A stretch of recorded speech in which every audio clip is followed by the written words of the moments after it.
Berkeley, California, February 4th, 1974. The day had been unseasonably warm, and the evening had settled into the kind of quiet that residents of the University District had come to take for granted. On Benvenue Avenue, 2 blocks from the southern edge of the campus, the houses stood in tidy rows beneath the magnolia trees, the porch lights coming on one by one as families finished their suppers. The address at 2603 Benvenue was a duplex apartment of unremarkable description, rented for the modest sum that 2 graduate students could afford between them. The young woman who lived there was 19 years old. She had spent the afternoon at her studies in art history. Her fiancé, a philosophy student and teaching assistant named Stephen Weed, was preparing dinner. A wedding had been planned for the summer. Shortly after 9 in the evening, a knock came at the door. A young woman stood on the porch. She said there had been an accident with her car and asked to use the telephone. Weed hesitated, then opened the door. What followed unfolded over a span of perhaps 4 minutes. 2 men forced their way through the doorway. One carried a rifle. The other carried a length of cord. They struck Weed across the face and across the back of the head, knocking him to the kitchen floor. He was beaten with the butt of the rifle and with a wine bottle taken from the counter. Other figures, 3 or 4 of them, entered through the back of the apartment. The young woman tried to retreat to a bedroom. She did not reach it. She was thrown to the carpet, gagged with a piece of cloth, bound at the wrists and ankles, and carried out the front door wearing only a bathrobe.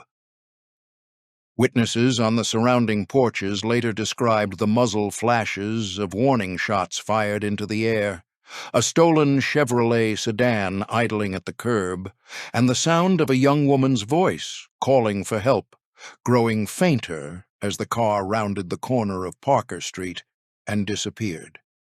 By the time officers of the Berkeley Police Department arrived on the scene, the granddaughter of one of the most powerful men in the history of American journalism was gone.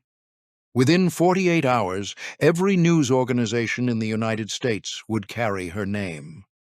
Within 60 days, her own voice would be heard on a tape mailed to a Berkeley radio station, calling her father a corporate liar and her mother a member of the ruling class. Within 10 weeks, she would be photographed inside the Sunset District branch of the Hibernia Bank, holding an automatic carbine, calling herself by a name no one in her family had ever heard her use. Within 19 months, she would be the most photographed fugitive in the United States, hunted by the Federal Bureau of Investigation across 48 states. And the family whose newspapers, magazines, motion pictures, and radio stations had, for the better part of a century, manufactured the spectacle of American attention, would discover that the spectacle could turn, and that when it turned, no name and no estate were exempt from its weight. To understand how the Hearsts arrived at the night of February 4th, 1974, the account must begin somewhere else, and considerably earlier. Not in California, not in publishing. The story begins in Franklin County, in the eastern part of Missouri, in the year 1820, where a child was born to a farming family of modest means and uncertain prospects. The father was a slaveholder of the small border state variety, owning a few acres and a few persons. The mother kept the house. The child's name was George Hearst. He was, on the day of his birth, no one in particular. By the time he died in the late winter of 1891, he would be a sitting United States senator, the husband of an heiress, the proprietor of a daily newspaper in San Francisco, and one of the principal mining magnates of the American West, with claims and interests stretching from the silver shafts of the Comstock Lode in Nevada to the gold seams of the Black Hills in South Dakota and the copper veins of Butte, Montana. He would leave to his only son a fortune in cash and ore, and a single daily newspaper that the Sun would convert, across the next 4 decades, into the largest privately held media empire that the United States had yet produced. That Sun was William Randolph Hearst, the young woman bound in the trunk of the stolen sedan on Benvenue Avenue, 3 generations and 142 years removed from the day of George Hearst's birth, was William Randolph's granddaughter. This is the account of what came between those 2 days. It is the story of a family that across 4 generations took possession of American attention. It is also, necessarily, the account of what that possession demanded and what it ultimately cost. The Hearst Corporation, on the evening of the abduction, was no longer the operation that William Randolph had built. The patriarch had been dead for 23 years. The newspaper chain at its peak in the late 1930s had numbered 28 dailies, with 20 million readers a day, perhaps a quarter of all the papers sold in the country. By the early 1970s, fewer than 10 of those dailies remained. The great titles of the East had been folded or sold: the New York Journal American, the Boston American, the Chicago American. The magazine division, however, continued to dominate the racks at every drugstore and supermarket in the country. Cosmopolitan, Good Housekeeping, Harper's Bazaar, Town and Country, Popular Mechanics, House Beautiful. The trust that William Randolph had constructed in the final decades of his life held the remaining assets in private hands, governed by a board of trustees in New York and San Francisco. Patricia Campbell Hearst's father, Randolph Apperson Hearst, ran the San Francisco Examiner from his office in the Hearst Building at 5th and Mission. Her mother, Catherine Wood Campbell Hearst, sat on the Board of Regents of the University of California, having been first appointed in 1956 and reconfirmed across nearly 2 decades, where she was widely known as one of the most conservative members of the body and one of the most outspoken critics of student protest at the Berkeley campus. The family lived in the wealthy peninsula suburb of Hillsborough, in a house called La Casa Mariposa. Patricia, the third of 5 daughters, had attended the Crystal Springs School and afterward a convent boarding school in Monterey. She had enrolled, against the advice of her mother, at the Berkeley campus. She had recently moved into the duplex on Benvenue Avenue with her fiancé, paying the rent out of an allowance from her father. She had, at the time of her abduction, given no public indication of being the heir to anything. Her parents' names appeared in the society columns of the Examiner. Her own had not. She was, by every visible measure, an ordinary undergraduate engaged to be married, taking the same upper division courses as 10,000 other students, walking the same campus paths, paying the same modest rent. The men and women who broke into her apartment that February evening had selected her not for who she was, but for whose granddaughter she was. They believed, in the curious political cosmology of their organization, that her father was a representative of what they called the corporate state. They believed her mother was a fascist. They believed that by taking the daughter, they could exact concessions from a class that was otherwise beyond their reach. In one respect, they were correct. The grandfather of Patricia Hearst had spent the bulk of his adult life amassing one of the most concentrated private holdings of media power in the history of the United States, and that holding, despite the contractions of the post-war decades, still represented a presence in American public life that the average citizen could not easily approach. In another respect, the kidnappers had badly misunderstood the nature of the wealth they were attempting to extract from. The Hearst fortune, in 1974, was not held in liquid form. It was held in trust, and the trust was governed by lawyers and trustees who answered to no single member of the family, including the father of the kidnapped young woman. The men and women who staged the abduction on Benvenue Avenue did not know this. They would learn it, painfully, over the months that followed. What they had succeeded in doing, with the breaking of a single front door and the loading of a single bound figure into a single stolen sedan, was to produce the longest-running domestic news story of the decade. The kidnapping of Patricia Hearst, and what came after it, would consume the front pages of American newspapers, including the newspapers owned by her own family for the better part of 2 years.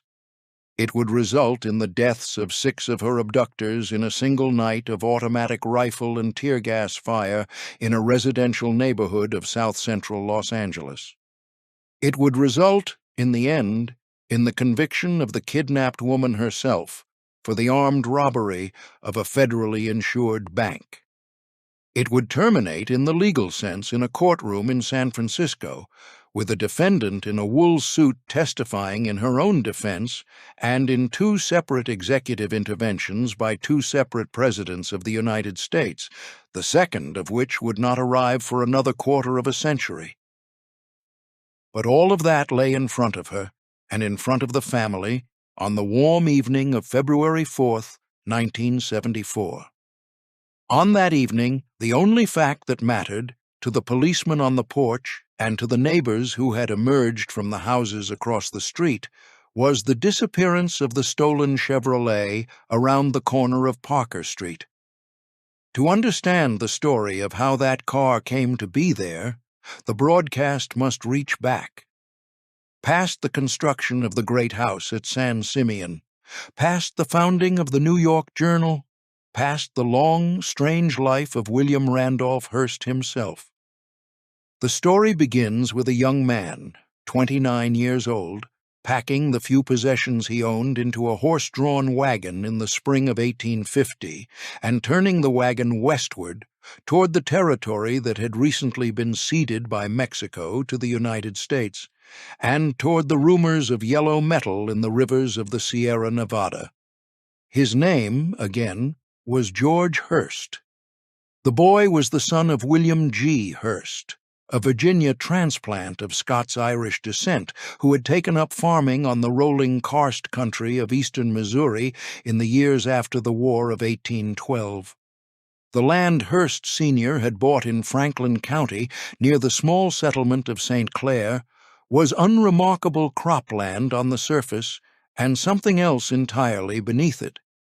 The hills there had been worked intermittently for galena ore by French and then by American miners since the 18th century.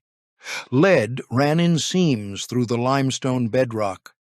Copper appeared, pockets of zinc, occasionally silver.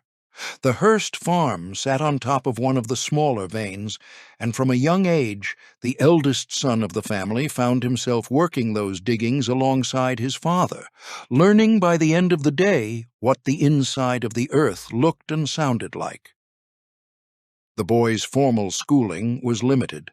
He attended a one-room academy intermittently, was self-taught in mathematics and in the rudimentary chemistry of ore assay, and was reading the geological surveys published by the Missouri legislature before he was 20 years old. According to a story that he himself repeated, often in his later years, the indigenous peoples who passed through the Franklin County country had a phrase for him in their own languages, which translated approximately as the boy that the earth talks to. Whether the phrase was ever actually spoken, or whether George Hearst invented it, is no longer possible to determine. He believed it. He cited it. And those who watched him work in the years afterward reported that he did seem, by some combination of patient observation and unteachable instinct, to know where the metal lay. In the spring of 1850, 2 years after the discovery at Sutter's Mill in the foothills of the Sierra Nevada, George Hearst joined the great westward migration of single men toward the territory of California. He was 29 years old. He traveled with his uncle, a small herd of cattle, and a covered wagon containing what one biographer would later describe as a complete miner's library of 7 volumes. The trip across the plains and the desert took 5 months. By the time the party reached the eastern slope of the Sierra, Several members of the company had been buried along the trail, and most of the cattle had been sold or eaten. George Hearst arrived in El Dorado County, California, in the autumn of 1850 with the clothes on his back and the geological intuition that he had been carrying since boyhood. He did not immediately succeed. The first decade of his California career consisted of a series of failed placer claims along the Mokelumne and the Stanislaus rivers, brief partnerships in storekeeping ventures that he disliked and abandoned, and an extended period of what he himself described as barely making out in the mining camp at Nevada City. What he was doing during those years was learning. The Sierra placers were beginning to play out by the mid-1850s, and the more thoughtful men in the camps had begun to talk about the mineralized quartz veins running underneath the surface gravels. To extract gold from quartz required hard rock mining. It required tunnels and stamp mills and capital. George Hearst was not interested in panning. He was interested in the rock. In the summer of 1859, news reached the camps of the Western Sierra of an extraordinary silver discovery on the eastern slope of the range in the territory then claimed by the state of Utah, on a barren mountainside above the Carson River. The discovery would be known almost immediately as the Comstock Lode. The blue clay at the surface, which the early prospectors had cursed for clogging their cradles, turned out to assay at thousands of dollars per ton in pure silver.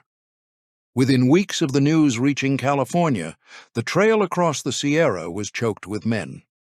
George Hearst, in partnership with 3 other Nevada City miners, was among the first to cross. He saw the lode. He examined the depth and orientation of the original outcrop, and he made the calculation that would define the rest of his life. He purchased, for the sum of $450, a 1/6 interest in a property called the Ophir Mine. The Ophir, within 2 years, would produce silver ore in concentrations that no American mining venture had ever recorded. By the early 1860s, the Hearst share alone was producing the kind of monthly revenue that allowed George Hearst to begin doing what he had wanted to do since the lead diggings of his boyhood. He began to buy other mines. The pattern was already in place. He would acquire, in partnership with men who had capital and tolerance for risk, an interest in a property that he had personally examined. He refused to invest in any property he had not personally walked.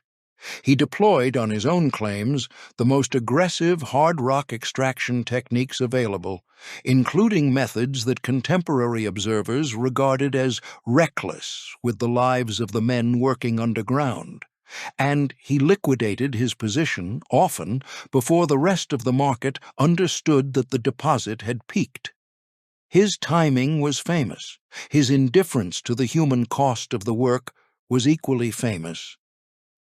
In the late summer of 1862, at the age of 41, George Hearst returned briefly to Missouri, where he was introduced to a 20-year-old former schoolteacher named Phoebe Apperson, the daughter of a neighboring farming family. They were married in June of that year on the basis of an acquaintance of perhaps 3 months. He brought her west by stagecoach. The following spring, in a brick house on Rincon Hill in San Francisco, Phoebe Apperson Hearst gave birth to the couple's only child, a son. They named him William Randolph. Across the next quarter century, George Hearst's interests would expand from Nevada silver into the 2 other great American mining frontiers of the late 19th century. In Butte, Montana, in partnership with the Irish immigrant Marcus Daly and with the San Francisco financiers James Ben Ali Hagan and Lloyd Tevis, he acquired a controlling interest in the property that would become the Anaconda Copper Mining Company, eventually one of the largest copper producers in the world and the source of a great deal of the wire that would electrify the American grid. In the Black Hills of the Dakota Territory in 1877, on land that had been formally guaranteed to the Lakota people by the Treaty of Fort Laramie 9 years earlier, and was, at the time of the Hearst purchase, in active dispute, he acquired the property that would become the Homestake Gold Mine. Homestake, in the town of Lode, would operate continuously for the next 125 years. It was the longest-running gold mine in the history of the United States, and it was, throughout the late 19th and early 20th centuries, one of the most aggressive opponents of organized labor anywhere in the American mining industry. The Hearst family controlled it for the next 60 years. The conditions under which it produced its bullion, the silicosis cases that ran through the workforce, the suppression of the Western Federation of Miners on its property in 1909, the long pattern of yellow dog contracts and company housing and company stores in the town of Lode itself, would not enter the family's official biographies. They did nonetheless occur. By the late 1870s, George Hearst was one of the wealthy private individuals in the western United States. He held interests in mines from the Mexican border to the Dakota Territory. He owned a coastal ranch of 48,000 acres in San Luis Obispo County, California, near a point called San Simeon, which he had purchased for cattle and which his son would later use for something else entirely. He had begun to consider, with the encouragement of his wife and the prodding of his political associates in San Francisco, the possibility of a Senate seat. In 1880, as part of the long preparation for that ambition, George Hearst acquired a struggling 4-page daily newspaper called the San Francisco Examiner. The transaction has been variously described in the histories as a purchase outright and as the settlement of a political debt. Either account may be correct. What is not in dispute is that George Hearst regarded the Examiner, on the day he took possession of it, as a political instrument. He intended to use it to advance the interests of the Democratic Party in California and, by extension, the political prospects of George Hearst. He hired a series of editors. He instructed them plainly on the editorial line he wished them to take. The paper lost money for the next 7 years. He continued to subsidize it. In March of 1886, the United States Senator from California, a Republican named John F. Miller, died unexpectedly in office. The governor of California appointed George Hearst to fill the vacancy until the legislature could meet. He served in that initial appointment for less than 5 months. He lost the subsequent legislative vote to a rival. The defeat was immediate and public. Within the year, however, the political ground in California shifted, and in March of 1887, the state legislature elected George Hearst to a full 6-year term in the United States Senate. He took the oath of office in Washington at the age of 66. By all accounts of the men who knew him in those final years, he was uncomfortable in the chamber, indifferent to its procedures, and entirely absent from its committee work. He did not, however, regard the seat as the point. The point had been the acquisition.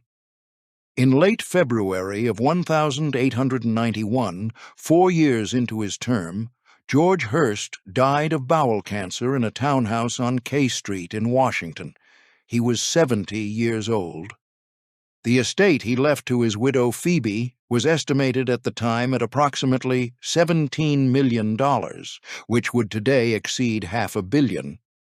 By the terms of the will, and at the patriarch's direction, the estate did not pass to his son.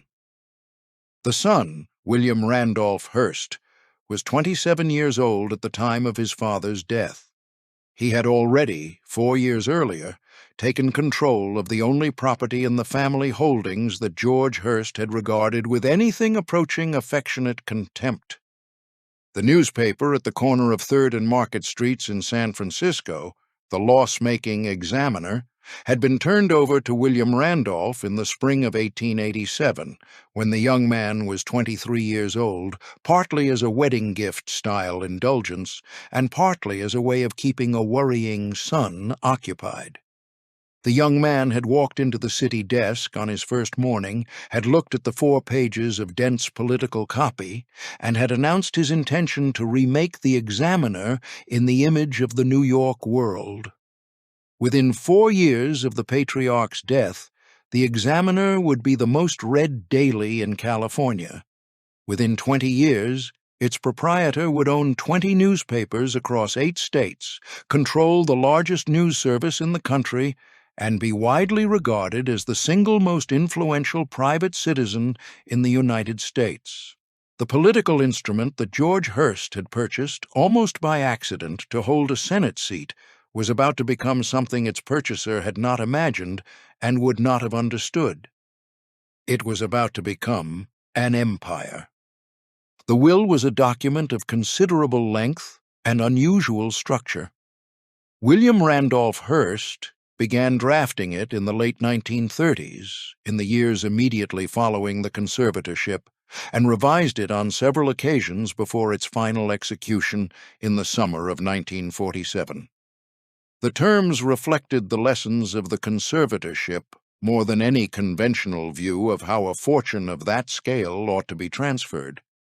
The principal asset, the Hearst Corporation itself, was not bequeathed to the proprietor's 5 sons in any individual sense. It was placed in a trust. The trust was to be administered by a board of 13 trustees, of whom no more than 5 could be members of the Hearst family at any given time. The remaining 8 seats were to be held by senior executives of the corporation, by representatives of the family's primary banking institutions, and by attorneys answerable to the trust itself rather than to any individual heir.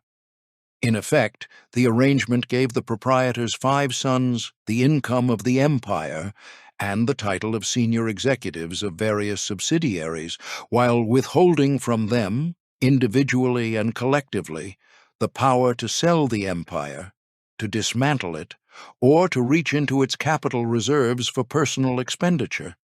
The patriarch had not, in his final years, trusted his sons to operate the holdings on their own. The 5 of them had been raised under conditions that would not have produced operators of any large enterprise, regardless of the surname. They grew up in 3 residences across 2 coasts, with private tutors and indifferent academic outcomes, with the run of the great house at San Simeon during the years when their father was in residence and the run of the family compound at Wintoon in Northern California during the summers when he was not.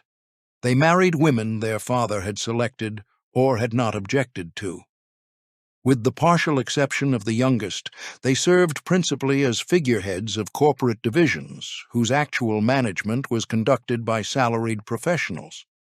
The eldest son, George Randolph Hearst, born in 1904, was given the publishing oversight of the Los Angeles Examiner. He preferred horses. He bred them. He died of a heart attack in 1972 at the age of 68 on the family ranch in Northern California. The second son, William Randolph Hearst, Jr., born in 1908, was given the editorship of the New York Journal American. He was the only son who, on the strength of his own work, won a Pulitzer Prize, awarded in 1956 for a series of interviews conducted in Moscow with Nikita Khrushchev and Nikolai Bulganin. He would serve as editor-in-chief of the entire Hearst chain from 1955 until his death in 1993. The third son, John Randolph Hearst, born in 1909, was given oversight of certain magazine titles. He was an alcoholic. His professional contribution to the corporation, by the testimony of his own brothers, was minimal. He died of a heart attack in 1958, at the age of 49. The fourth son, Randolph Apperson Hearst, born in 1915, was given oversight, in stages, of the San Francisco Examiner, which had been the family's first paper, and which, in the post-war decades, was no longer the dominant title in the Bay Area. The fifth son, David Whitmire Hearst, born in 1915 and the twin of Randolph, was given the publishing oversight of the Los Angeles Herald-Express. He drank heavily. He died of a stroke in 1986. Of the five, it was the fourth son, Randolph, who would matter most to the events of February 1974. He had been the quietest of the brothers in childhood, the one most often described in family correspondence as gentle, the one least driven by the proprietor's ambitions and least scarred, on the surface, by his presence. He had attended Harvard, like his father, without being expelled. He had married, in 1938, a woman named Catherine Wood Campbell, the daughter of a long-distance telephone executive based in Atlanta, Georgia. She was 19 at the time of the marriage. She was Catholic. She was politically conservative in a manner that the elder generation of the Hearst family, weaned on Western democratic populism, had not previously encountered within its own household. She would, across the next 62 years of her life, prove to be the most politically active member of the family in her generation. The marriage produced 5 daughters, born across a span of 17 years. The eldest, Catherine, was born in 1939. The second, Virginia, was born in 1943. The third, Patricia Campbell Hearst, was born on February 20th, 1954, in San Francisco. The fourth, Anne, was born in 1956. The fifth, Victoria, was born in 1957. The family lived in a house on Rancheria Road in Hillsborough, an unincorporated peninsula community of large homes and high hedges 20 miles south of San Francisco, where Randolph commuted daily to his office at the Examiner, and Catherine kept the household and, increasingly across the late 1950s and 1960s, the calendar of a public political career. Catherine Wood Campbell Hearst was appointed to the Board of Regents of the University of California in 1956 by Governor Goodwin Knight, as one of the regular 16-year appointments that the office of Governor of California controlled at that time. She was 36 years old at her appointment. She would be reappointed by Governor Edmund G. Brown, would serve under Governor Ronald Reagan, would serve through the entirety of the period of the free speech movement, the People's Park confrontation, the Bay Area chapter of the Black Panthers, the anti-war mobilizations, and the final radicalization of certain elements of the Berkeley student left into the small revolutionary cells whose actions would, by the end of the decade, become her family's central problem. Across all of those years, she was widely understood to be among the most conservative voices on the board, an outspoken supporter of Governor Reagan's confrontations with the Berkeley campus, and a vocal opponent, by name, of the activist faculty members and student leaders whose causes she regarded as a threat to the institution. Her views were not unusual within her social circle in Hillsborough. They were unusual within a Board of Regents of the University of California, and they were known. She was also, separately and for reasons unrelated to the regents, a public figure in San Francisco society. She gave receptions. She chaired charity committees. She was profiled in the women's section of her husband's own paper. The household at Hillsborough, by the time her third daughter reached high school age, was a household that the local press had been covering in routine ways for the better part of 15 years. Patricia Campbell Hearst grew up inside that household. She attended, in succession, the Crystal Springs School in Hillsborough, the Santa Catalina Convent Boarding School in Monterey, and the Menlo School and College on the peninsula. She was, by the unanimous testimony of those who knew her in those years, an unremarkable student, neither outstanding nor in any visible way troubled, fond of horses, indifferent to the family's place in the social pages, possessed of an unremarkable sense of humor, and an unremarkable adolescence. In the spring of 1972, at the age of 18, she became, in the language of her mother's social circle, engaged to her math tutor, a Princeton-educated graduate student in philosophy named Stephen Andrew Weed, who had been employed by the Hearsts to assist her with her last year of secondary school.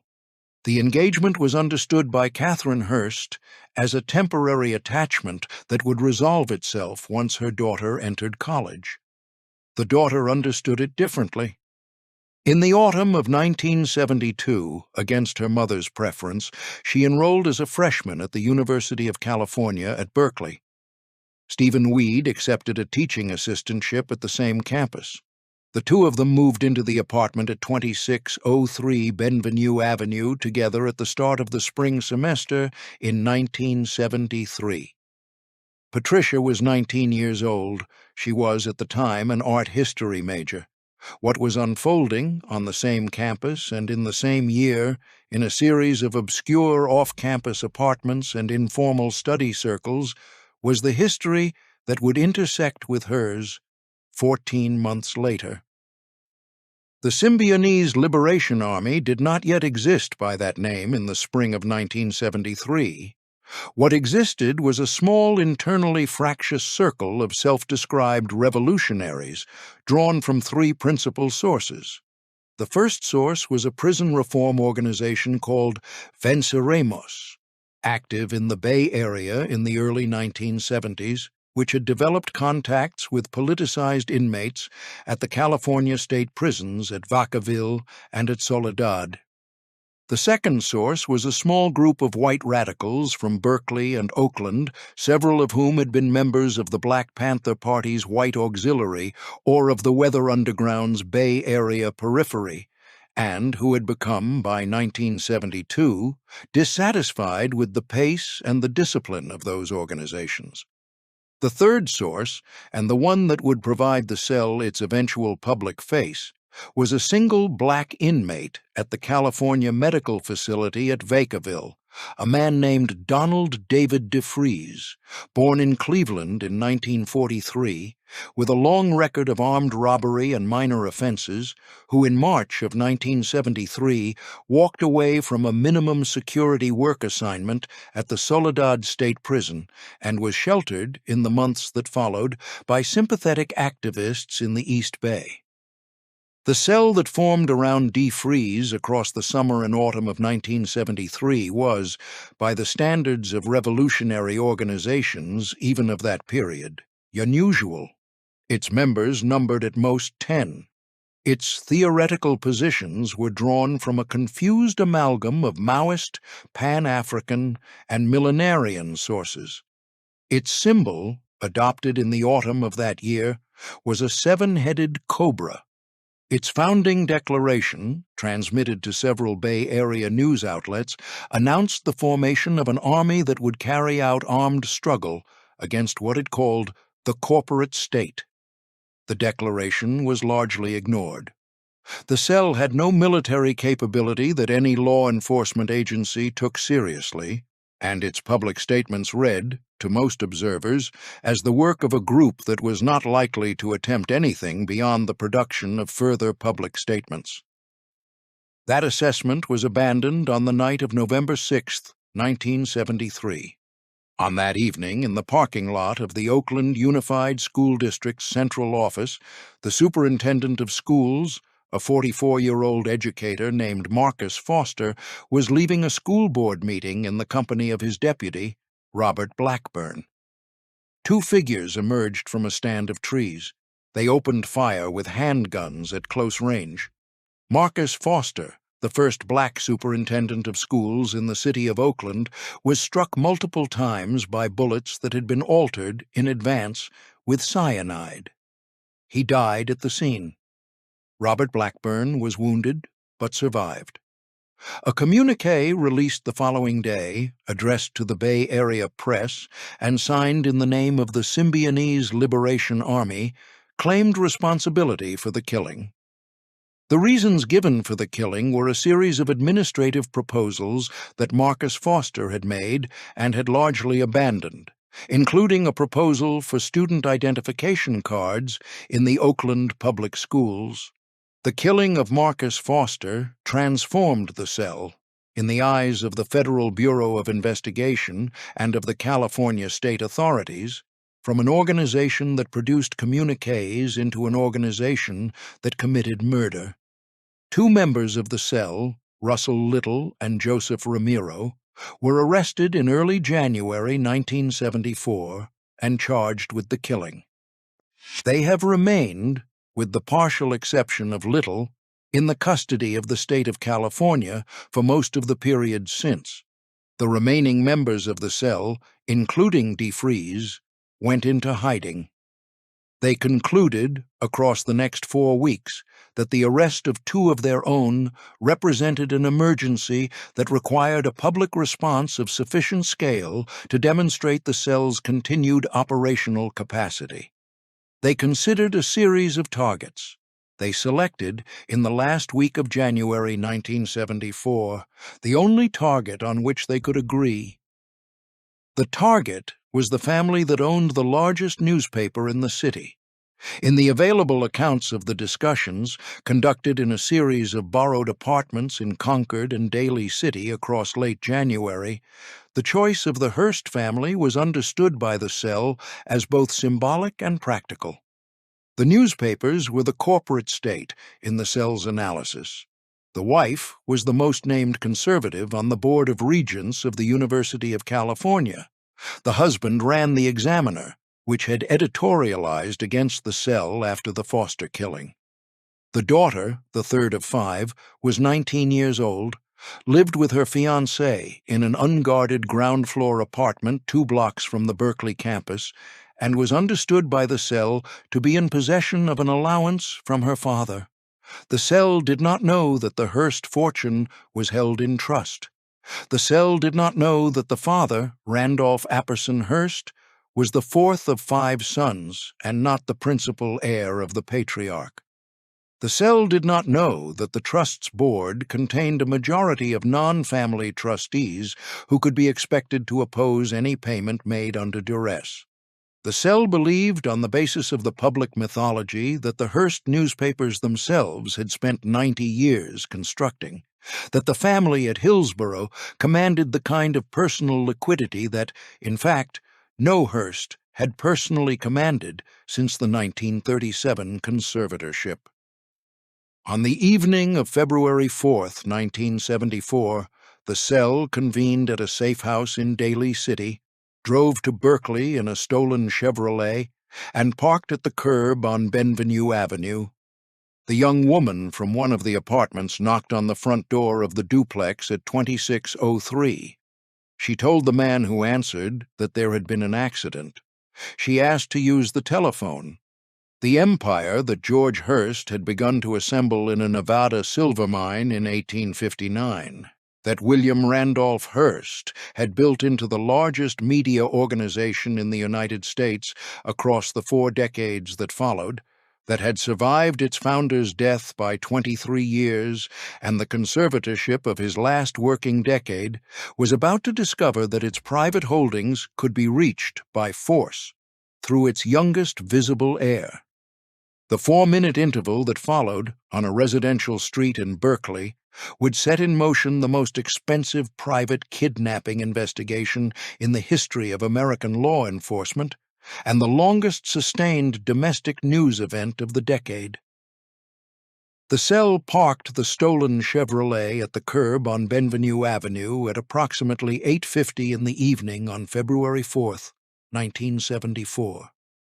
The young woman who walked to the front door of the duplex at 2603 was Nancy Ling Perry, 26 years old, a former Goldwater Republican who had drifted, across a 6-year journey through the Berkeley counterculture, into the cell that called itself the Symbionese Liberation Army. The men who followed her through the door, after Stephen Weed had opened it, were Donald DeFries and William Harris, with Camilla Hall, Patricia Saltisic, and Angela Atwood entering through the back of the apartment. The interval inside the duplex lasted 4 minutes. By the time the cell drove away, Patricia Hearst had been bound and gagged in the trunk of the stolen car. Stephen Weed, who had broken away during the assault, was running barefoot through the rear yards of Benvenue Avenue toward Parker Street, where he flagged down a passing motorist. The first call to the Berkeley Police Department was logged at 9:01 in the evening. The first wire service bulletin was filed by the Associated Press at 10:38. By midnight, the kidnapping was the lead item on every late news broadcast in the United States. Patricia Hearst was driven, in the trunk of the Chevrolet, to a safe house in Daly City. She was carried into a small bedroom closet. The closet measured approximately 5 feet by 2.5 feet. She was kept inside it, blindfolded, with her wrists bound in front of her, for the next 57 days.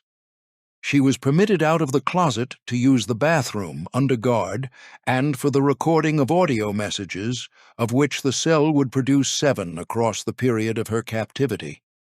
The first of those messages was released on February 12th. The second, on February 16th, contained the cell's central demand. Randolph Apperson Hearst was instructed to distribute, free of charge, $70 worth of high-quality food to every poor person in the state of California as a precondition of any further negotiation regarding his daughter. The cell's estimate of the cost of such a distribution was approximately $6 million. The actual cost would have run, by the calculations of the consultants Randolph Hearst engaged in the days that followed, into the hundreds of millions. The figure, like the cell's other arithmetic, was based on assumptions about the family's liquid resources that were not correct. What Randolph Hearst was able to assemble, by drawing on his personal funds and on contributions from the Hearst Foundation, was approximately $2 million. The distribution program, called People in Need, opened on February 22nd. Bags of canned chicken, frozen turkeys, dried beans, and cartons of milk were distributed at 3 sites in the East Bay and in San Francisco. The distributions were chaotic. Crowds of recipients far in excess of what the organizers had anticipated arrived at the sites. Several recipients were injured in the press of the lines. The cell, watching the distributions on television from the safe house in Daly City, denounced them publicly as inadequate, as cosmetic, and as an insult.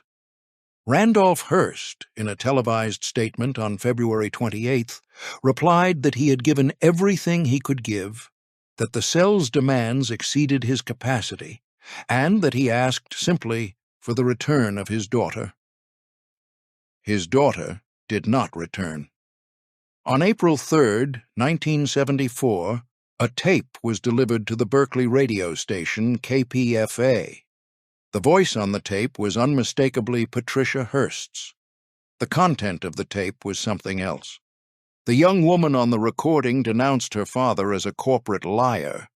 She denounced her mother as a fascist on the Board of Regents of the University of California. She denounced her fiancé as a pig. She announced that she had been given the choice by her captors of being released or of joining the Symbionese Liberation Army.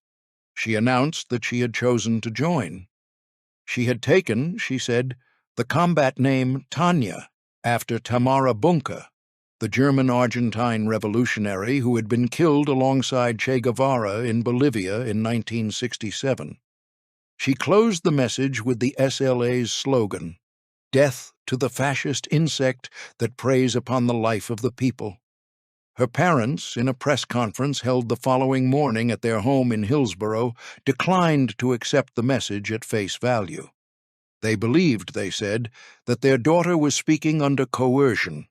12 days later, on the morning of April 15, 1974, the question of coercion became, for the United States Department of Justice, a question of operational interpretation. At 9:45 in the morning, 4 members of the Symbionese Liberation Army entered the Sunset District branch of the Hibernia Bank at 1450 Noriega Street in San Francisco. They wore wigs. They carried automatic carbines. They ordered the customers to the floor. They seized approximately $10,000 from the cash drawers. The robbery lasted approximately 4 minutes. 2 civilians were shot and wounded as the cell exited the bank. The robbery was the first commercial bank holdup in the history of the city of San Francisco to be captured, frame by frame, on a working surveillance camera. The third figure from the door was a young woman in a dark wig and a dark coat, holding a .30 caliber M1 semi-automatic carbine at her hip. Her face was visible for approximately 1.5 seconds in the surveillance footage. The Federal Bureau of Investigation, after examining the frames in successive enlargements over the following weekend, identified the figure as Patricia Hearst. The Department of Justice, on April 19, 1974, redesignated her status from material witness in the kidnapping to co-conspirator in the bank robbery. A federal warrant was issued for her arrest.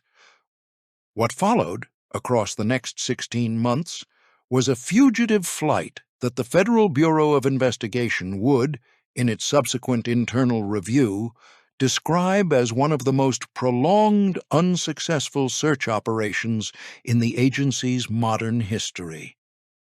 The cell, reduced to its surviving members, fled to Los Angeles in the second week of May, 1974. On the afternoon of May 16th, in the Inglewood neighborhood, William Harris was caught attempting to shoplift a pair of socks from Mel's sporting goods store on Crenshaw Boulevard. A struggle ensued with the store clerk. From across the street, Patricia Hearst, sitting in a parked van, fired more than 30 rounds from an automatic rifle into the storefront, providing covering fire that allowed the Harrises to escape on foot. They abandoned the van. They were tracked, through the registration records, to a small frame house at 1466 East 54th Street, 2 miles south. The remaining 6 members of the SLA had taken refuge at that house earlier in the day. Patricia Hearst and the Harrises, by the chance of their separate flight from the sporting goods incident, were not among them. At approximately 5 in the afternoon on May 17, 1974, the Los Angeles Police Department's newly formed Special Weapons and Tactics Unit surrounded the house. A 4-hour gun battle began. More than 9,000 rounds were fired. Tear gas canisters set the wood frame structure on fire. The fire spread. By the time the building had collapsed, 6 members of the Symbionese Liberation Army were dead. Donald DeFries, the leader, was identified by his dental records.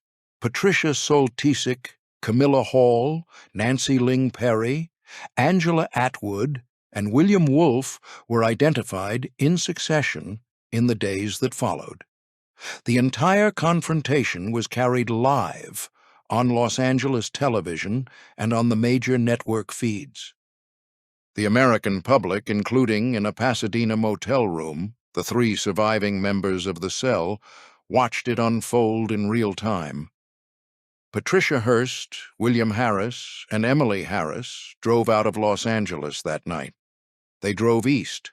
Across the next 16 months, they crossed the country twice. They sheltered, for portions of the period, in farmhouses in rural Pennsylvania, in apartments in Sacramento, and in a series of safe houses provided by sympathetic radicals in the network the cell still possessed. They produced, during the period, 2 further tape recordings. They participated, by some accounts, in additional bank robberies in Northern California, including a holdup at the Crocker National Bank in Carmichael, California, on the morning of April 21, 1975, in which a customer named Myrna Opsahl, a 42-year-old mother of 4 who had come to the bank to deposit the receipts of a church charity, was shot and killed. The killing was attributed in the years afterward to Emily Harris. None of the surviving cell members were prosecuted for the killing in the years immediately following the case. That prosecution would not arrive until 2003, when 4 former cell members, including the Harrises, would plead guilty to second-degree murder. On the afternoon of September 18, 1975, agents of the Federal Bureau of Investigation, acting on a tip from a former associate of the cell, surrounded a small frame house at 625 Morse Street in the Outer Mission district of San Francisco. Patricia Hearst was inside. Wendy Yoshimura, who had joined the cell during the fugitive year, was inside with her. Patricia Hearst surrendered without resistance. Asked at the booking by the federal marshal who processed her to state her occupation for the record, she answered, "Urban guerrilla." She was 19 months past her abduction. She was 21 years old. She weighed less than 90 pounds. The trial, in the Federal District Court for the Northern District of California, opened in January 1976. The defendant was represented by F. Lee Bailey of Boston, then perhaps the best-known criminal defense attorney in the United States, recently retained at the family's expense. The defense constructed was that Patricia Hearst had been broken in the closet in Daly City by a coercive conditioning sometimes called brainwashing, and that the bank robbery and all subsequent acts had been performed under conditions of duress that vitiated criminal intent. The prosecution, led by United States Attorney James L. Browning, Jr., argued that the defendant had freely chosen, after her release from the closet, to participate in the cell's actions and was not entitled to the legal protections of the kidnapped. The jury deliberated for 2 days. On the 20th of March, 1976, Patricia Hearst was found guilty of armed bank robbery and of the use of a firearm in the commission of a felony. She was sentenced to 7 years in federal prison. She served 22 months at the Federal Correctional Institution at Pleasanton, California. On the 1st of February, 1979, President Jimmy Carter, citing what he described as the unique and aberrant circumstances of the case, commuted her remaining sentence to time served. She was released from Pleasanton that afternoon. She married, 2 months later, the San Francisco police officer who had been assigned as her personal bodyguard during the trial period, a man named Bernard Shaw. The marriage produced 2 daughters and lasted until Bernard Shaw's death in 2013. She wrote, with the assistance of the journalist Alvin Moscow, a memoir of her captivity published in 1982 under the title Every Secret Thing. She acted, in the decades that followed, in 5 motion pictures directed by John Waters. On the morning of January 20th, 2001, on the final day of his second term in office, President William Jefferson Clinton issued a full presidential pardon for Patricia Hearst. The pardon, by the terms of American constitutional law, expunged the conviction.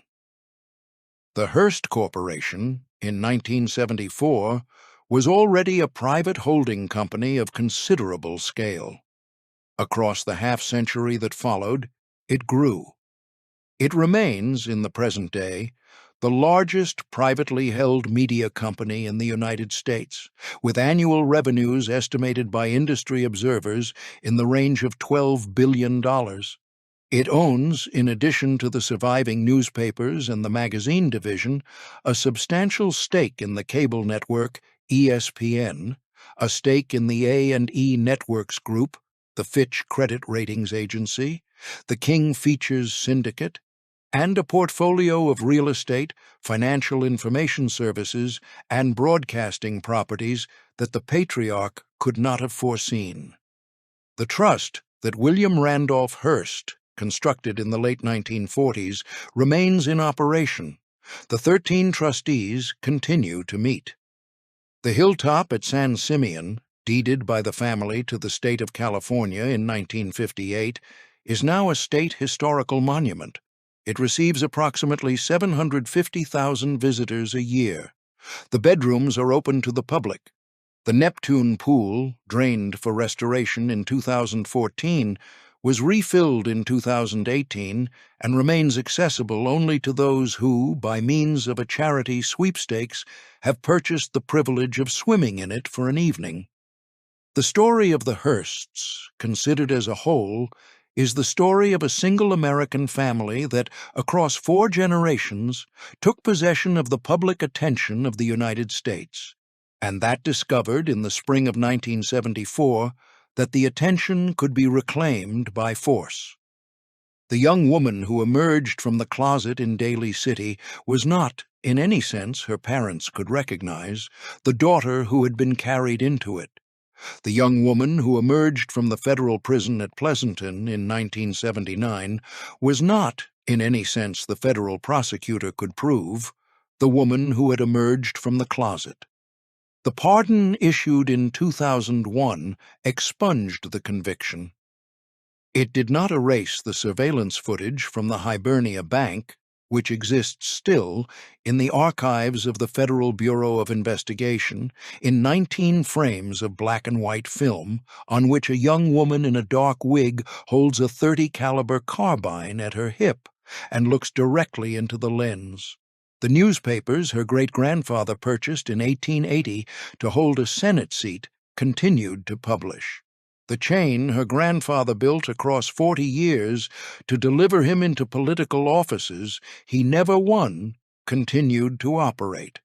The trust her grandfather constructed to keep his sons from selling what he had built continued to govern.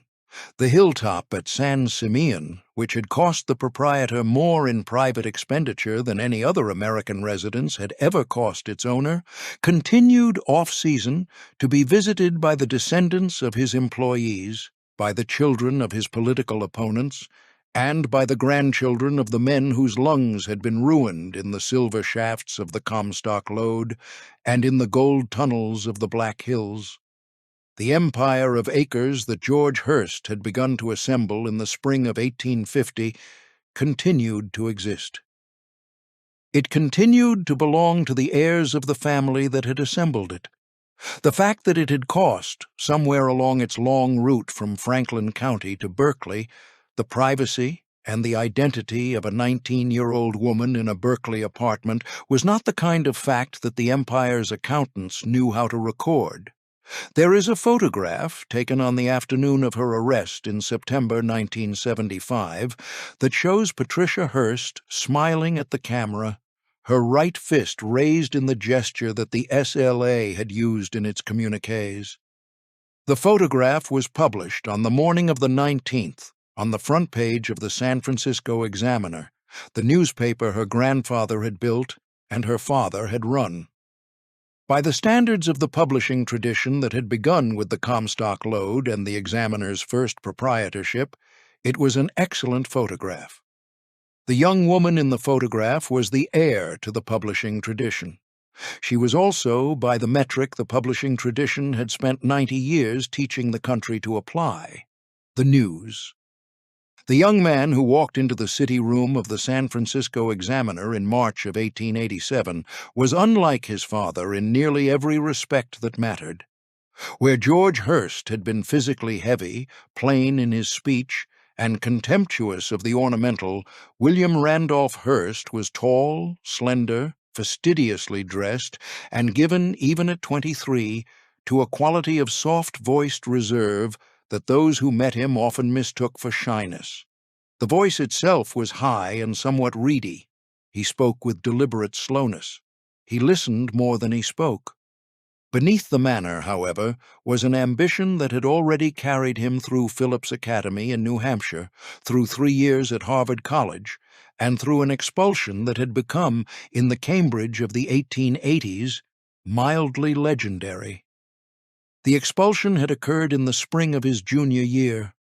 The official cause, according to college records, was repeated absence from chapel, poor academic standing, and the staging of a series of pranks that the faculty regarded as inconsistent with the dignity of the institution.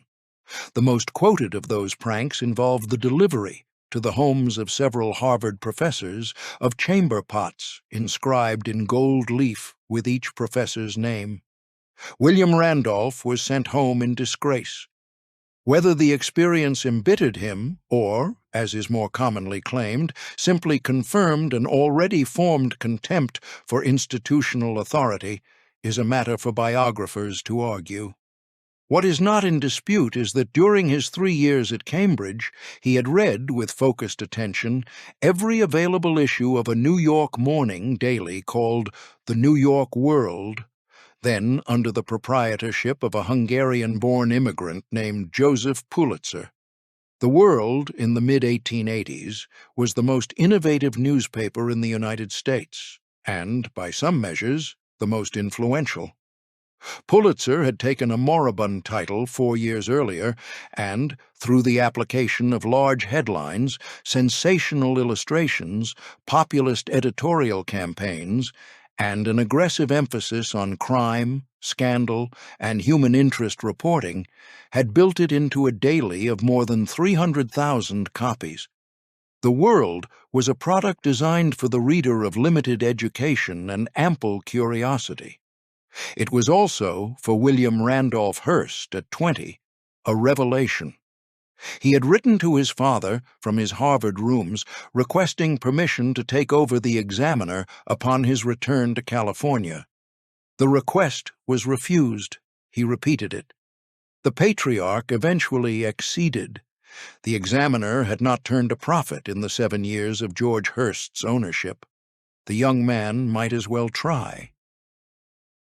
What followed in the spring and summer of 1887 was the first sustained demonstration of the method that would, across the next 4 decades, define William Randolph Hearst's approach to the news business. He fired the Examiner's existing editorial staff.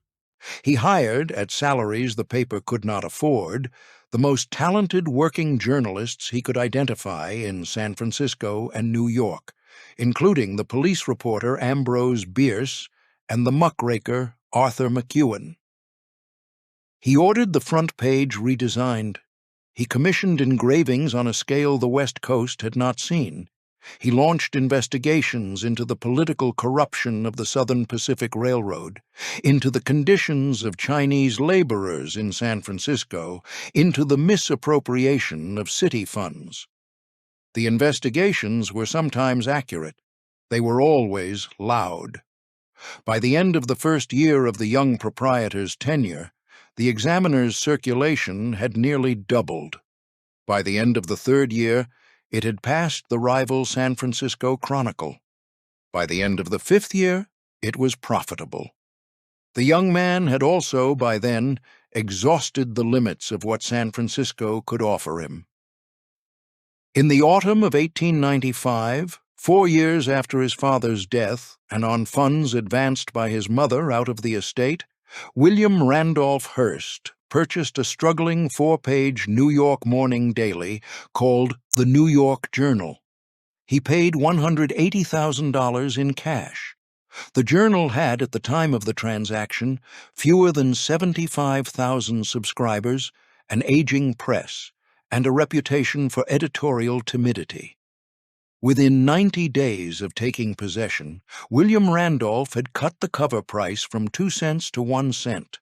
Within 6 months, he had hired away the entire Sunday staff of the New York World, including Pulitzer's most valuable editor and the cartoonist Richard Outcault, whose Yellow Kid comic strip had become the most read feature in any American newspaper. Within 2 years, the Journal's daily circulation had passed 400,000. Joseph Pulitzer, watching the bleeding from his offices in the Pulitzer Building on Park Row, ordered his own staff to match every escalation. The contest that followed would be remembered by the trade journals of the period and by the historians of the period afterward as the Yellow Press War. The phrase derived from the color of the Yellow Kid's nightshirt, which now appeared after Outcault's defection in 2 competing comic strips on 2 competing front pages, each insisting that its version was the original. What had, in San Francisco, been the energetic remaking of a single regional daily had, in New York, become something for which the country had no adequate name. William Randolph Hearst was not interested in reporting the news as it occurred. He was interested in producing the news as a manufactured product, designed to maximize circulation, designed to elicit emotion, and designed, increasingly, to advance political ends that the proprietor was prepared to name. He was 28 years old. He had access, through his mother and through the residual mining trust, to capital reserves that no competitor could match. And he was beginning to understand, perhaps before anyone else in the American newspaper trade, that the front page of a daily newspaper was not a record of events. It was a stage upon which events could be made to occur. The clearest demonstration of that understanding arrived in the form of the Cuban insurrection against Spanish rule, which had reignited in 1995, and which, by 1997, had become the central foreign affairs question facing the McKinley administration. The Spanish colonial response on the island was harsh. The Cuban revolutionary movement had supporters in New York and in Washington who had begun, quietly, to lobby for American intervention. There was, in the United States, no consensus about whether such intervention would serve the national interest. There was also no consensus that an American newspaper had any business attempting to produce one. William Randolph Hearst dispatched two of his most expensive employees to Havana. The illustrator Frederick Remington and the writer Richard Harding Davis were instructed to file daily copy and daily sketches calculated to inflame American public sentiment against the Spanish administration.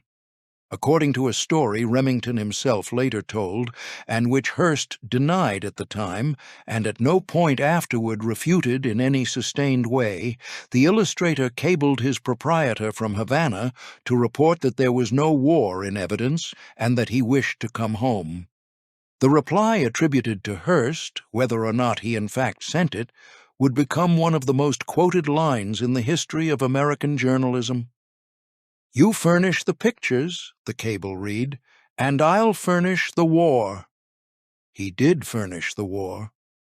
Across the autumn of 1997 and the winter of 1998, the Journal published a coordinated sequence of front pages designed to make the continued American non-intervention politically untenable. The Spanish minister in Washington was caricatured, ridiculed, and in February of 1998 exposed in a stolen private letter, which the Journal published in full and on the basis of which the minister was forced to resign. 2 weeks later, on the night of February 15th, the United States battleship Maine, which had been sent to Havana Harbor as a demonstration of American interest, exploded and sank with the loss of 266 American sailors. The cause of the explosion has never, to the satisfaction of subsequent investigation, been definitively established. The Journal, on the morning of February 17th, declared in a banner headline of a size the country had not previously seen that the Maine had been destroyed by an enemy. Within 10 weeks, the United States Congress had declared war on Spain. The phrase by which the war would ever afterward be remembered was Hearst's. It was Hearst's war. He had said so himself in print more than once. The Spanish-American War lasted approximately 10 weeks. It cost the United States military a relatively small number of casualties and produced at its conclusion the cession to American control of the Philippines, of Puerto Rico, of Guam, and of Cuba in a form short of formal annexation.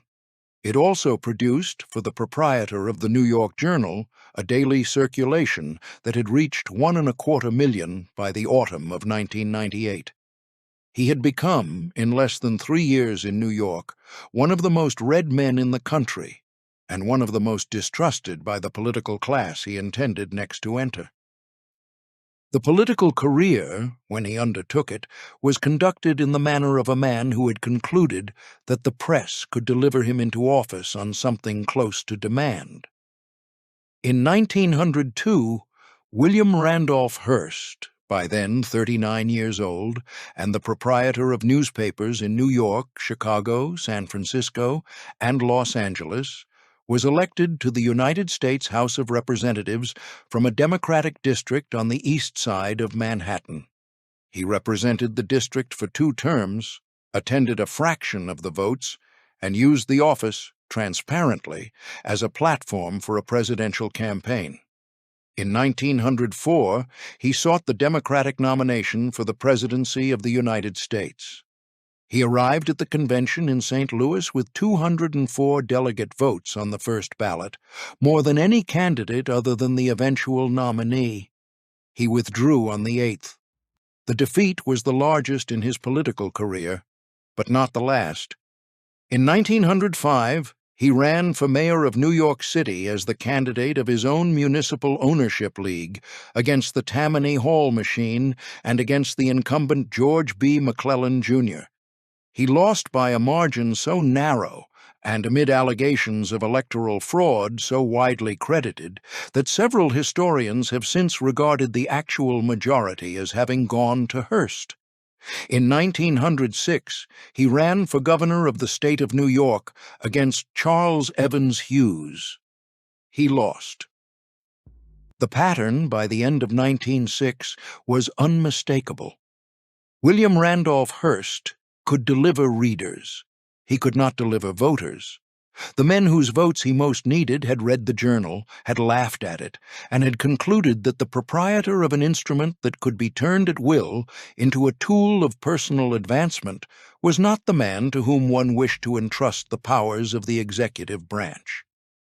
He returned to publishing. He expanded the chain. By 1912, he owned 8 daily newspapers. By 1922, he owned 20. By the late 1930s, at the chain's furthest reach, he owned 28 daily newspapers, 18 magazines, an international news service, 2 motion picture companies, and several radio stations, with a combined circulation that reached approximately 1 in 4 American newspaper readers every day.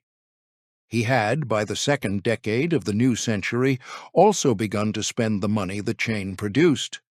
He had begun, in the words of one of his own editors, to live in the manner of a man who had concluded that the limits of what a private fortune could acquire had not yet been adequately tested. He bought tapestries from European cathedrals. He bought ceilings from Spanish convents. He bought, in 1919, the antlers and rafters of an entire medieval Welsh manor, and had them shipped, crate by crate, to a coastal hilltop in central California, where he had begun, with an architect named Julia Morgan, to construct a house. The hilltop was the same 48,000 acres of cattle land, near the point called San Simeon, that George Hearst had purchased in 1865. The house, when it was finished, would be the largest private residence ever constructed in the United States. The architect was a woman. This fact, in 1919, was sufficiently unusual to require explanation in the trade journals of the period, and Julia Morgan would spend the next 28 years of her life giving the explanation by other means. She was the first woman to be admitted to the architecture program at the École des Beaux-Arts in Paris. Having been refused twice before her admission was finally accepted in 1898.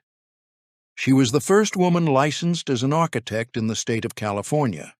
She had been working by the time William Randolph Hearst summoned her to her offices on Market Street in San Francisco in the spring of 1919 on a series of commissions for the Hearst family that had begun with Phoebe Apperson Hearst's Gymnasium for Women at the University of California more than a decade earlier. She was 47 years old. She stood 4 feet 11 inches tall. She arrived at the meeting in a tailored suit and a small dark hat, sat across the desk from her client, and listened to him describe what he had in mind. He had in mind, he told her, a small bungalow on the hilltop above San Simeon. He was tired, he said, of camping out at the ranch in tents. He wanted somewhere to put his books and his pictures. The conversation, in Julia Morgan's later recollection, lasted approximately 40 minutes. She left the office with a sheaf of preliminary sketches in her satchel and an understanding that the small bungalow would in fact be a structure of considerable size. The understanding deepened in stages over the next 28 years. The bungalow would, in the final accounting, contain 165 rooms, including 56 bedrooms, 61 bathrooms, 19 sitting rooms, 2 libraries, 2 swimming pools, a private cinema, a dining hall modeled on a refectory at Cluny, and an entrance hall whose ceiling had been lifted in pieces from a Spanish monastery built in the year 1395. The estate around the structure would eventually contain a private zoo with 124 species, including giraffes, polar bears, leopards, kangaroos, ostriches, and a single elephant. The grounds would extend across 250,000 acres, more than 5 times the original ranch, acquired by William Randolph in successive purchases across the decade that followed. The hilltop itself, 1,600 feet above the Pacific, would be visible to ships 50 miles offshore, and the lights of the great house, when the proprietor was in residence, would burn through the coastal fog from sunset to past midnight, every night of the year. He named the place La Cuesta Encantada, the Enchanted Hill. The men who delivered the freight by rail to the company depot at the foot of the mountain and who hauled the crates up the switchback road by truck called it simply the ranch. Construction began in 1919 and would continue intermittently for the next 28 years. The proprietor was rarely satisfied with any completed portion of the work. Walls were torn down and rebuilt. A guest house called Casa del Mar, completed in 1922, was demolished in part and reconstructed at a different elevation. The Neptune Pool, the great outdoor bathing facility on the seaward slope of the property, would be drained and rebuilt 3 separate times, the last reconstruction completed in 1936 with the addition of a Greco-Roman temple facade purchased intact from an architectural dealer in Italy. Julia Morgan made the long train journey from her San Francisco office to the construction site, on average, every weekend for nearly 3 decades. She slept, when on site, in a small bedroom in one of the guest houses. She brought her own meals. She did not, by all surviving accounts, accept any of the hospitality the proprietor extended to his other guests, of whom there were, in the long high years of the estate, a great many. The guests, in the 1920s and 1930s, arrived by private train from Los Angeles. They were collected at the depot in the village of San Luis Obispo by a fleet of company automobiles and conveyed up the mountain to the great house. They were assigned bedrooms by the proprietor's secretary and were escorted in for cocktails at 7, dinner at 8, and the showing of a current motion picture in the private cinema at 10. They were expected to remain for a minimum of 3 days. They were forbidden, by an unwritten but uniformly enforced rule of the household, to discuss the death of any of the proprietor's animals, the topic of his marriage, or the topic of the woman who, by the late 1920s, was openly serving as the hostess of the estate in the absence of his wife. The woman was Marion Cecilia Davies. She had been born Marion Cecilia Duras in Brooklyn, New York, in January of 1897.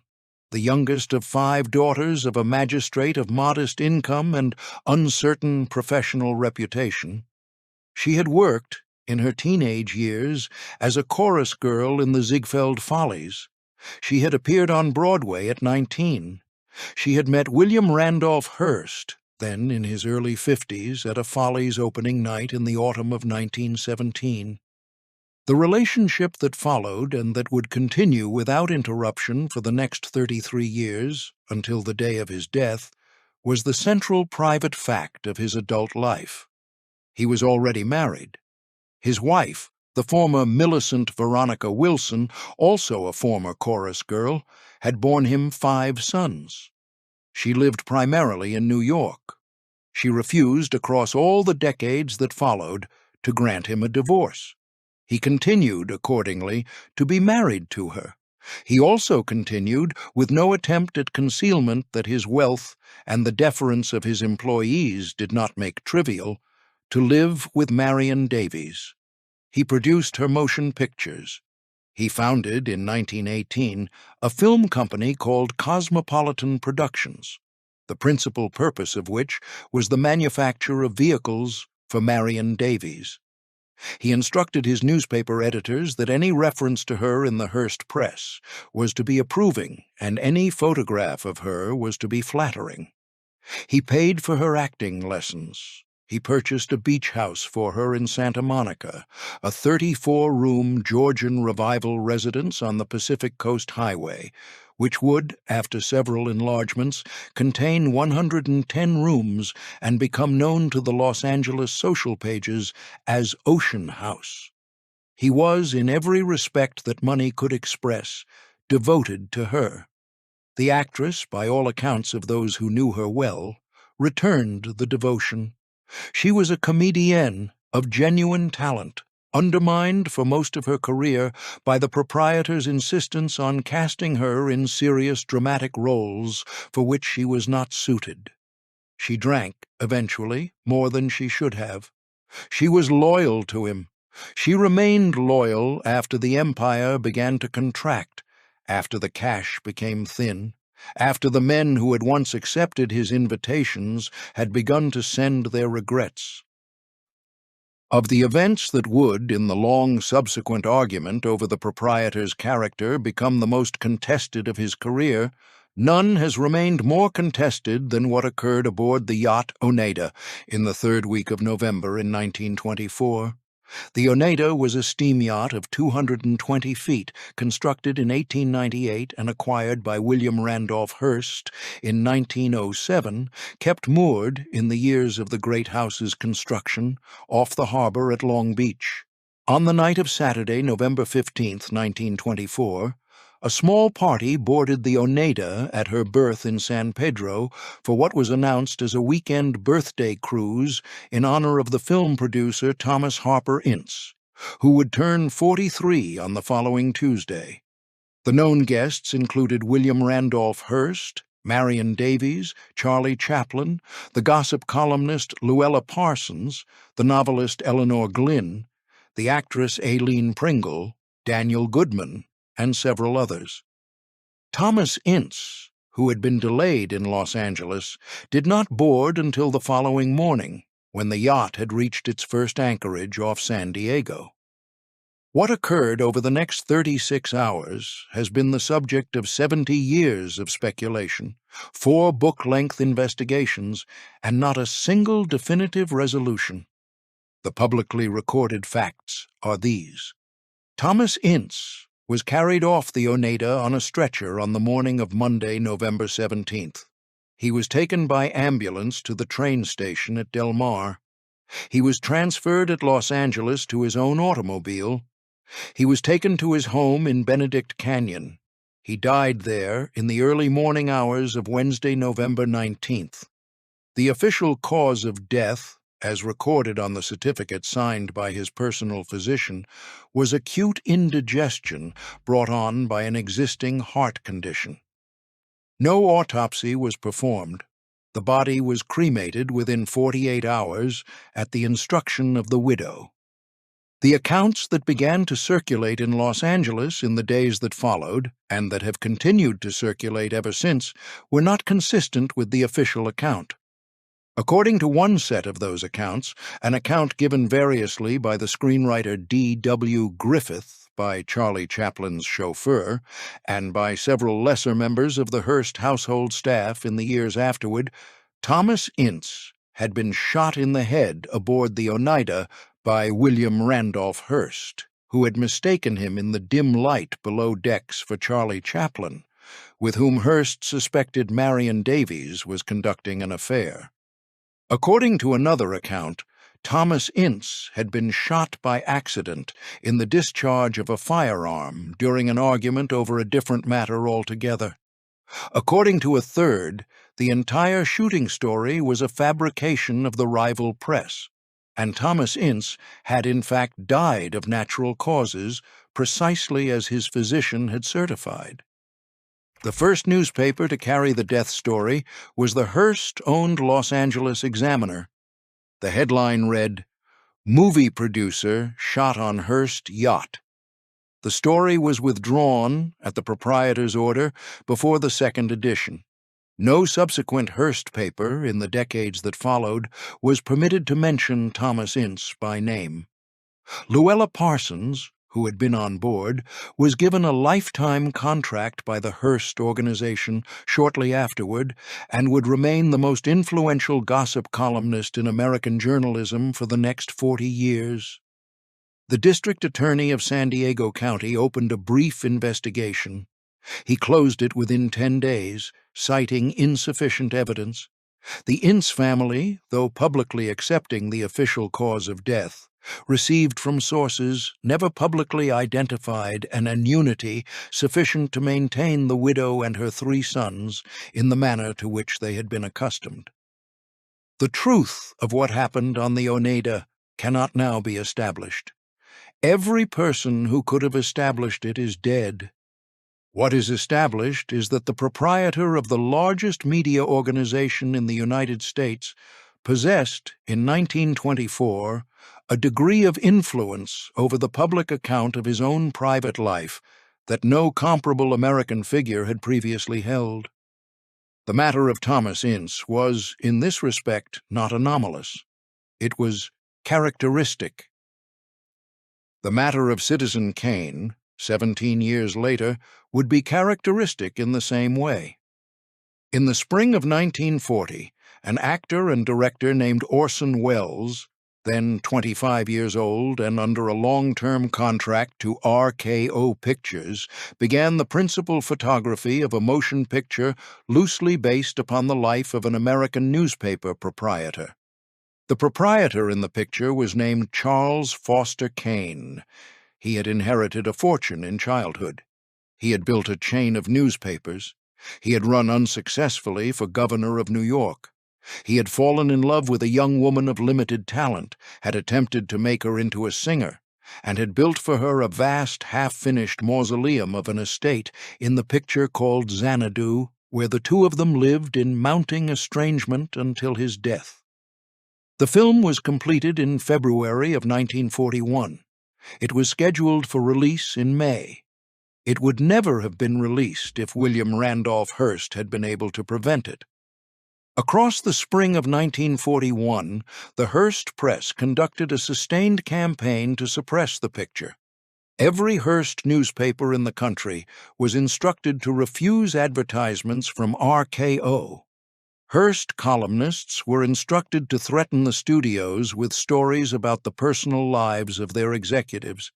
Luella Parsons telephoned the president of RKO and informed him, in terms her successors at the Hearst organization would later confirm she had been instructed to use, that if the picture were released, the Hearst press would destroy the careers of every person involved in its production.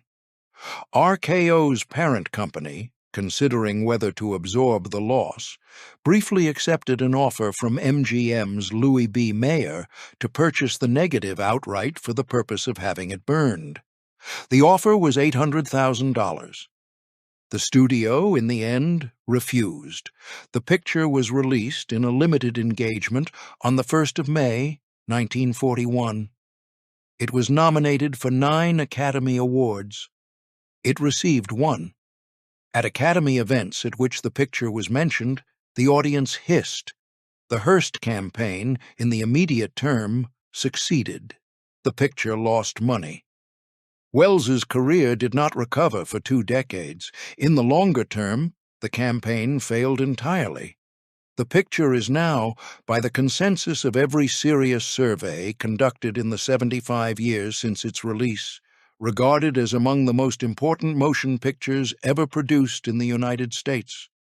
The man it depicted is now, by a consensus he could not have foreseen and would not have accepted, more widely known by the fictional name than by his own.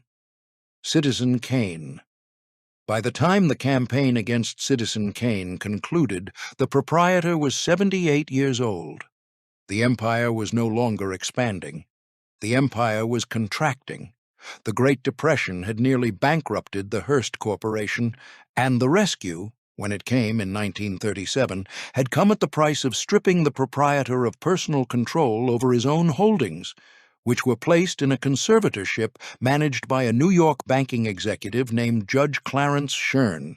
The art collection, which by then numbered tens of thousands of objects in warehouses across the country, was sold off in lots through the basement of Gimbel's department store in New York.